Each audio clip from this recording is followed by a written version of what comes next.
राधे राधे दोस्तों, आज हम आपको बताएंगे नवरात्रि के तीसरे दिन के बारे में।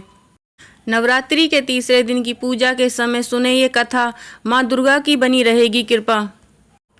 आज नवरात्रि का तीसरा दिन है। इस दिन विशेष रूप से माँ चंद्रघंटा की पूजा की जाती है। माना जाता है कि जो भी व्यक्ति माँ चंद्रघंटा की पूरी श्रद्धा भक्ति से आराधना करता है वह पराक्रमी और निर्भय हो जाता है। आइए विस्तार से जानते हैं माँ चंद्रघंटा की कथा और उनके बारे में। इनके माथे पर अर्धचंद्र सुशोभित है, इसलिए इन्हें चंद्रघंटा कहा गया है। साथ ही माँ चंद्रघंटा की पूजा अर्चना करने से हर तरह की भय से मुक्ति मिलती है। साथ ही यह मान्यता है कि माँ चंद्रघंटा की कथा का पाठ करने से शरीर के सभी रोग कष्ट दूर होते हैं। माँ चंद्रघंटा की कथा। कथाओं के अनुसार माँ दुर्गा का पहला रूप शैलपुत्री और दूसरा माँ ब्रह्मचारिणी स्वरूप जो भगवान शंकर को प्राप्त करने के लिए माना जाता है।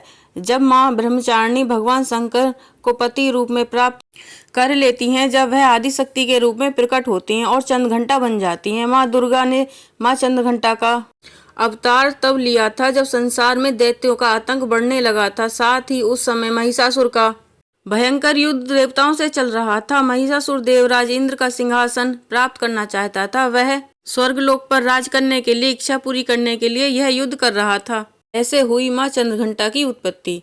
जब देवताओं को महिषासुर की इच्छा का पता चला तो वे परेशान हो गए और भगवान ब्रह्मा विष्णु और महेश के सामने पहुंचे। ब्रह्मा विष्णु और महेश ने देवताओं की बात सुनकर क्रोध प्रकट किया और क्रोध आने पर उन तीनों के मुख से जो ऊर्जा निकली उस ऊर्जा से एक देवी अवतरित हुई। उस देवी को भगवान शंकर ने अपना त्रिशूल, भगवान विष्णु ने अपना चक्र, इंद्र ने अपना घंटा, सूर्य ने अपना तेज और तलवार और अन्य शस्त्र प्रदान किए। इसके बाद माँ चंद्रघंटा ने महिषासुर का वध कर देवताओं की रक्षा की।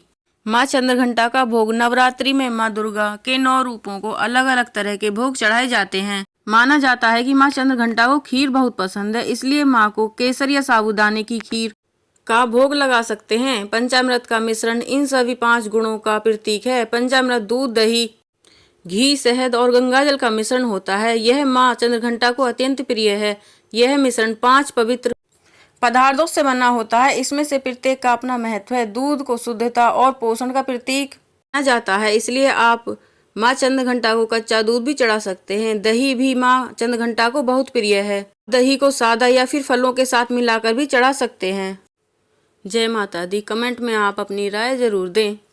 आप इस वीडियो को शेयर जरूर करें और साथ ही चैनल को सब्सक्राइब करें। धन्यवाद।